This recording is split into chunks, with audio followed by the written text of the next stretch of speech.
Assalamualaikum warahmatullahi wabarakatuh. Hi everyone, my name is Julia. I'm from class Pbi. I want to read tips on doing business with the Arabs. Between the Middle East and the West has grown tremendously in the last 20 years. Cultural differences sometimes cause problems in carrying out business transactions. This article gives suggestions to Western businessmen and salesmen who do business in the Arab world. It is intended to help them understand custom, and practices in the Middle East. Arab consider it extremely bad manners to start talking business immediately. Even the busier government official or executive always takes extra time to be polite and after refreshments. No matter how busy you are, you should make time for this hospitality. The converse visit is a way of doing business throughout the Arab world. Frequently, you will have to discuss your business in the presence of strangers who may or may not have anything to do with your business.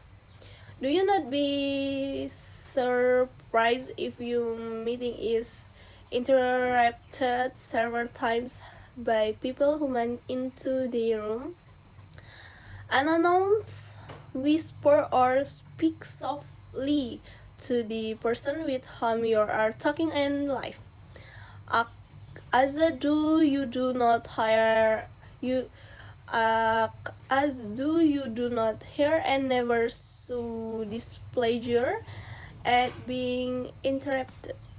Making decisions quickly is not an Arab custom. There is a fairness in doing business in the Middle East which will puzzle a newcomer. Give yourself lots of time and ask lots of questions.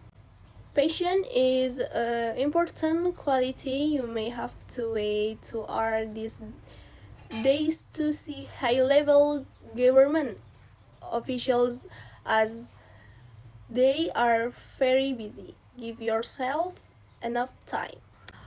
Personal relationships are very important. They are the key to doing business in Arab countries.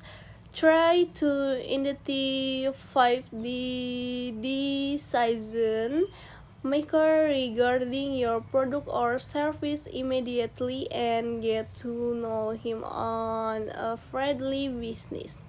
Do your homework.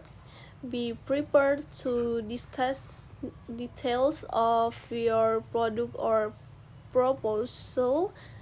Be ready to answer technical questions.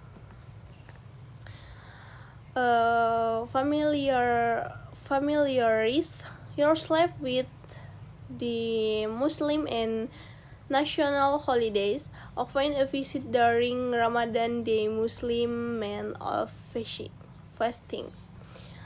Most Arab countries have a 6-day working from Saturday through Thursday, when much with the Monday to Friday practice in most Western countries. It leaves only 3.5 work days shared.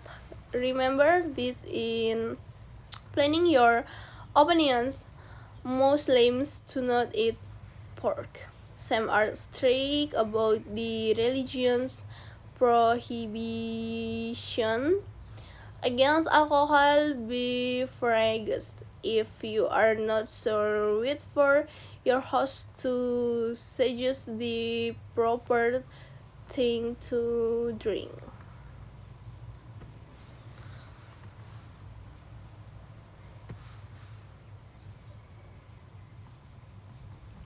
When Arab says yes, he may mean maybe. When she says maybe, he probably means no. You will seldom get a direct no from Arab because it is considered impolite. Also, he has not want to close his option. Instead of no, he will say inshallah, which means if God is willing.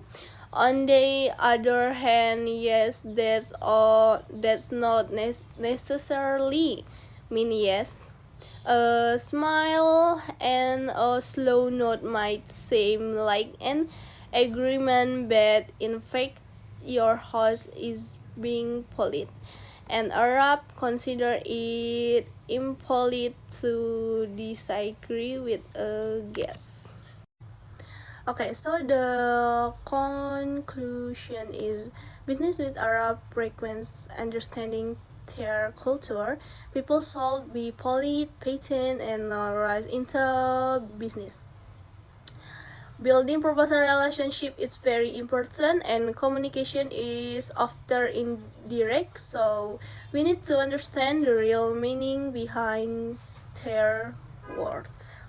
In daily life, for example, when we invite a friend to go somewhere and they say maybe or late, we should understand that is not always a defined need.